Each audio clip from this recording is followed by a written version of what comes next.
It's Wednesday, January 22. This is the news on PBCJ. I am Simone Absalom. U.S. Secretary of State Mike Pompeo wants improved relations between the United States, Jamaica, and the wider Caribbean. The top American diplomat arrived in Jamaica on Tuesday for a two-day working visit. On Wednesday, Prime Minister Andrew Holness and Mr. Pompeo held a press conference at Jamaica House. They outlined the outcome of their talks. I therefore reaffirmed Jamaica's keen interest in and plans to build upon the economic partnership between the United States and Jamaica. We will bolster cooperation in the area of energy security, increase trade, and importantly, we restated our desire to see greater U.S. investment in Jamaica and across the region. Mr. Secretary, I'm very pleased that we are working well together on the socio-economic front. Prime Minister Holness actually raised first security in the region. It was the first thing we talked about today. We discussed how we can work together to stop drug flows and transnational crime. The United States has supported Caribbean nations with more than $600 million in much-needed funding for this fight over this past decade. Our expectation is those funds will augment homegrown efforts to protect all Caribbean peoples. I want to commend the Prime Minister for standing up to the illegitimate, destabilizing Maduro dictatorship and its brutal repression of the Venezuelan people. I know this hasn't been easy, but I applaud his leadership, and we will keep working together to help the Venezuelan people have a democratic nation with free and fair elections and a return to prosperity that the Venezuelan people so richly deserve. Secretary Pompeo will also hold discussions with a Foreign Affairs Minister from across the Caribbean during his visit. Foreign Affairs and Foreign Trade Minister Kamina Johnson-Smith says this week's engagements with Caribbean Foreign Affairs ministers and representatives of the United States are bilateral and do not fall within the context of CARICOM. Speaking last Saturday, Barbados Prime Minister and CARICOM Chairman Mia Mottley had this to say about the bilateral meetings with U.S. Secretary of State Mike Pompeo in Jamaica. I am conscious that in the next week questions will be asked as to whether the Barbados Foreign Minister happened to be missing from a meeting in Kingston in Jamaica that will take place on Tuesday. And we don't look to pick fights. I don't look to pick fights. But I am conscious that if this country does not stand for something, then it will fall for anything. As chairman of CARICOM, it is impossible for me to agree that my foreign minister should attend a meeting with anyone to which members of CARICOM are not invited. If some are invited and not all, then it is an attempt to divide this region. In a statement Tuesday, Foreign Affairs Minister Johnson-Smith says that there is nothing unusual or divisive about the meetings. She said all countries have a sovereign right to engage bilaterally with any other country, beyond any regional or hemispheric arrangements, and that this happens across the world, even in political unions.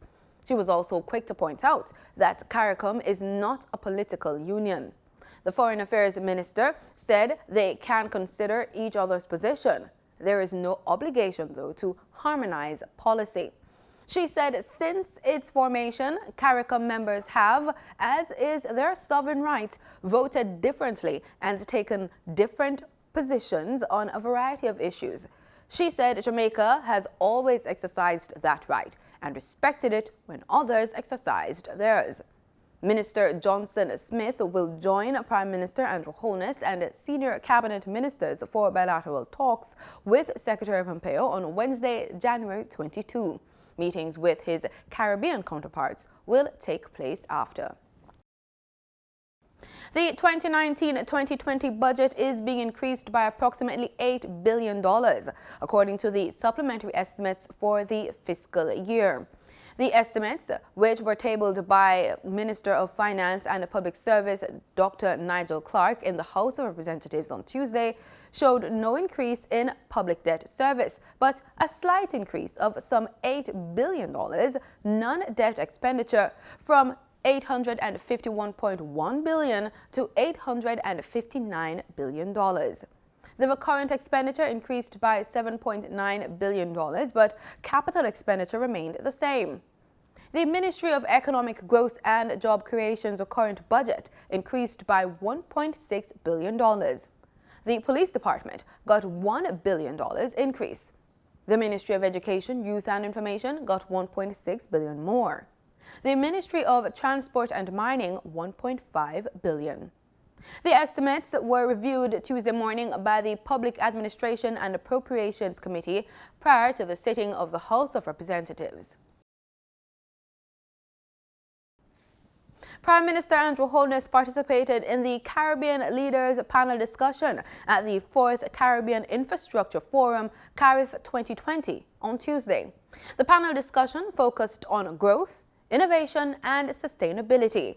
The Prime Minister outlined the next phase of the country's infrastructure development program. The next phase of our infrastructure expansion, we're going to call it the Greater Infrastructure Development Project, the GIDP. And that project will be looking to have even more connectivity around the island, but we're going to be doing even more connectivity in terms of our roads. We're going to be building bypasses, extending our highways, widening other roads. So effectively what will happen is that you will have ease of travel in Jamaica. The objective is to cut the travel time to anywhere in the island to less than an hour and a half. He also singled out the current Port Royal development project. The fishing town hosted a Morella Discovery 2 cruise ship on Monday. We cannot displace the people who live in Port Royal. They must become a part of the development. They must become defenders of the development. They must be a part of the prosperity that will come. And they must become wardens. They must become wardens of the investments, warden of the environment, and wardens of the peace in the area. So we are planning to pursue the Port Royal development in a very holistic way, including the residents who are there, and they must own the development. The Prime Minister also spoke of the real challenges posed by climate change. He said this is a real issue across the world, but particularly for small states like Jamaica. Mr. Holness said a proactive approach to climate change is needed, as well as investment in our infrastructure, which will be able to withstand extreme weather conditions. I think that if we're going to truly deal with climate change, we must invest in our infrastructure. Now, having said that, how do we make infrastructure resilient? I have said first and before, it comes down to technology. How do you make your infrastructure smarter? Smarter infrastructure. And it's quite possible today to build into the infrastructure sensors that will give you warning for potential threats and give you the ability to put in place the proper maintenance plans and the proper protection for the infrastructure asset in which you are investing. So a large part of Jamaica's infrastructure plan is how to make it smarter. The panel discussion took place at the Marriott Hotel in Kingston.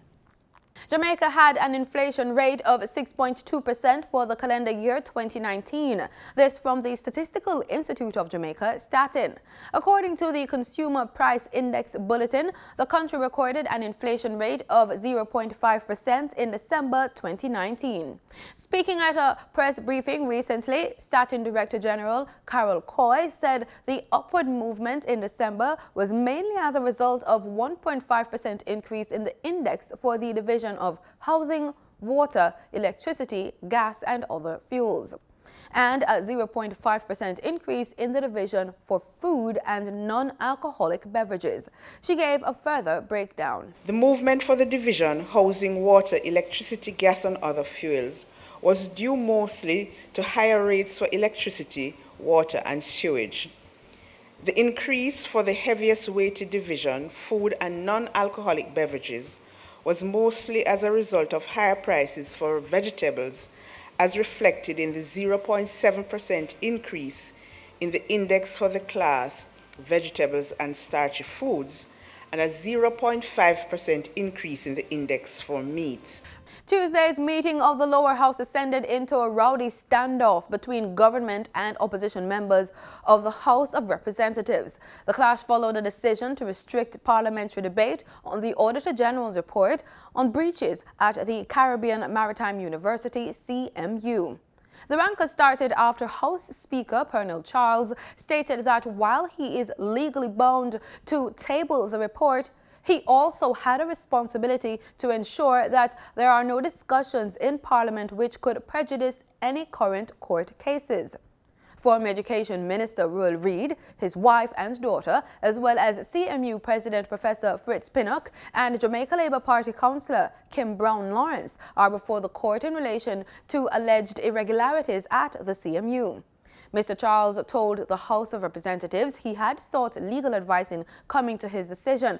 In keeping with Section 1222 of the Constitution, I hereby cause the report of the Auditor General of the finding of her investigation concerning the CMU to be laid before the House of Representatives forthwith. I shall prevent the members of the House from entering into any debate and or discussion of the said report in a manner that would prejudice the fair trial of persons who are charged in relation to matter concerning the said report in the sentential court. I take note of publication of certain media houses and aspects of the said Auditor General report before it has been laid before the House of Representatives. I think that this is highly improper and only serve to undermine the proper functioning of the House of Representatives and the office of the Speaker. But the Speaker's stance angered the opposition, with its leader, Dr. Peter Phillips, standing to question the source of the advice. Are you prepared to share with the members of the House the basis of the legal advice on the constitutional matters which you presented to the House? Did you receive advice or did you advise yourself? Dr. Phillips, as the Speaker of the House, and one who is qualified, and one who has been to a university like you, and have obtained a degree in government, I advise myself according to the standing order and the Constitution. Dr. Phillips insisted that Parliament could debate the report, whether compromising the court case, as many of the issues raised in the document do not refer specifically to the matters for which Mr. Reid and others have been charged. When the Speaker insisted he would not entertain a debate, things escalated, with opposition MP Ronald Thwaites arguing that the Speaker's decision was pointless, given that the report had already been leaked. You made a statement. Yeah. I am wishing to preserve and embellish the office of Speaker by pointing out that what you have suggested is nugatory. It can have no force because that which you would wish to suppress is already in the public domain. With the Speaker determined to move on, Carl Samuda, leader of government business in the House, stood to make a statement. Mr. Speaker, are we going to commence this Parliament? No, Mr. Speaker. Or are we going to continue to operate like children? Mr. Speaker. What's going on? Mr. Speaker. Mr. Speaker. What is going on? Mr. Speaker. Mr. Speaker. Statement by Minister. Mr. Speaker. Will proceed, Mr. Samuel. Mr. Speaker, I crave your indulgence for a question. Mr. Speaker, as a member of the House. Mr. Samuel is on the floor. Mr. Speaker. No, there was a commotion, Mr. Speaker. Has been recognized Mr. to speak Speaker. and is Mr. speaking. Speaker. Have a seat, please. Even with most in the opposition benches standing in solidarity with Dr. Brown Burke, Mr. Samuda for more than 20 minutes held his ground, daring the opposition MPs to walk out. The standoff ended after Mr. Charles stepped in to allow Dr. Brown Burke to speak. When I rose to speak, Order, please. Mr. Samuda was not speaking. In fact, what it was is that there was a commotion in the House. I could not hear you, and it seemed as if you were moving on. And therefore, I rose on a point of order to ask to just let you know that from this side, we could not hear what you were saying about tendering the report. And I was unclear. And I was unclear what you had said. Is it that it is to be tendered physically today? And that is the question that I wanted to ask. Mr. Charles later said he wants an investigation into the highly improper leak of the CMU report to the media before its tabling in Parliament. It's all politics. That's how Abigail Pinnock has categorized the allegations against her father, Caribbean Maritime University President Dr. Fitz Pinnock. She posted an impassioned defense on social media site YouTube as Professor Pinnock is now before the court on corruption charges. He doesn't even know I'm doing this video, but I'm just so fed up. I'm so fed up with the media. I'm so fed up with the lies, everything that's been put out there. And he has not responded once. He said, you know, Abigail, I'm going to let them think what they want to think. Let me tell you something. My father is not a thief. One thing to tell you that. All right? There are so many things you guys do not know. Pinnock, who has been credited with transforming the Palisados-based Caribbean Maritime Institute, now university, over the past 13 years, has been the subject of a special audit by the Auditor General on the operations of the institution, a report that has been leaked to the media. Abigail said the media is being used as pawns and that her father is being turned into a scapegoat. There's a lot of things that the country does not know because the media is very, very biased. No, this case that's out there about my father, I want to let the world know, right? It's politics. Let me tell you that. Politics.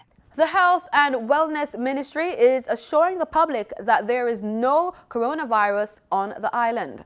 The health authorities say they are on alert following the outbreak of pneumonia caused by a new strain of the virus in a province of China.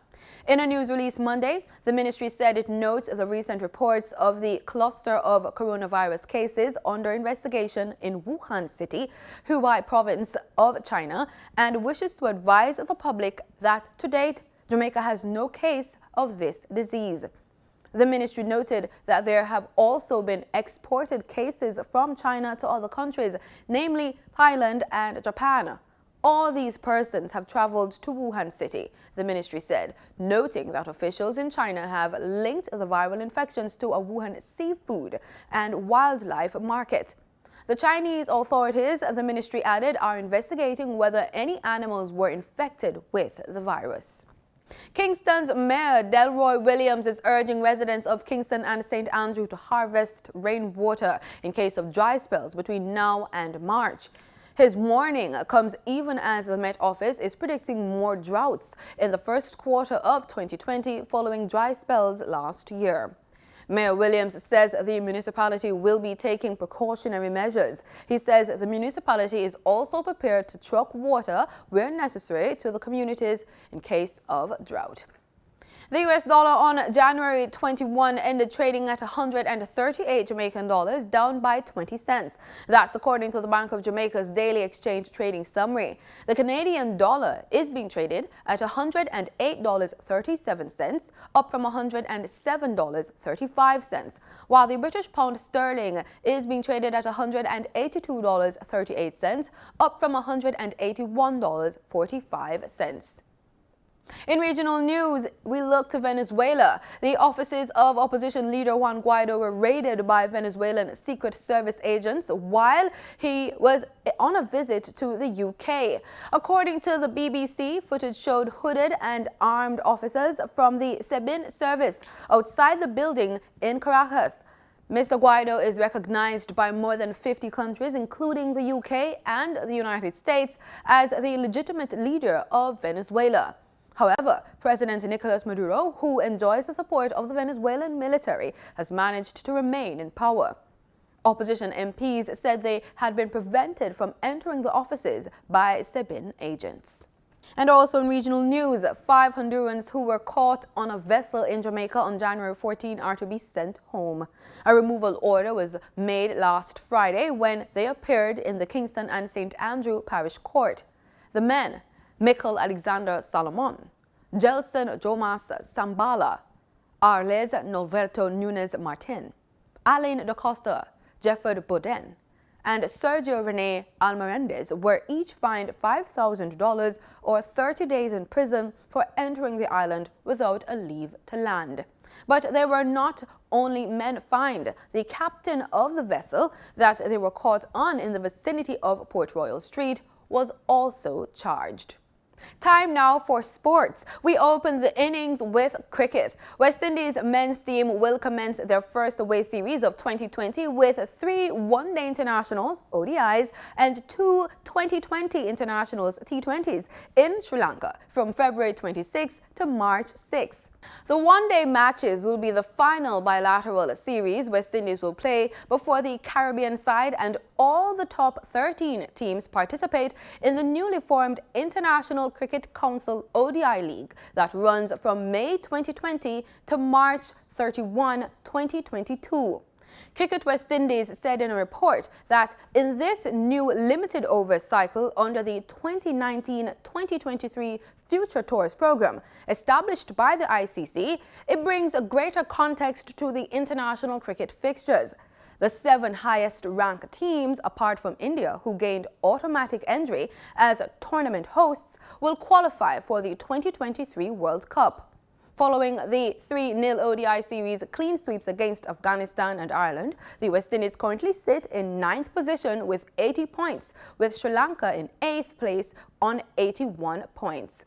And that's the news on PBCJ. Thank you so much for watching.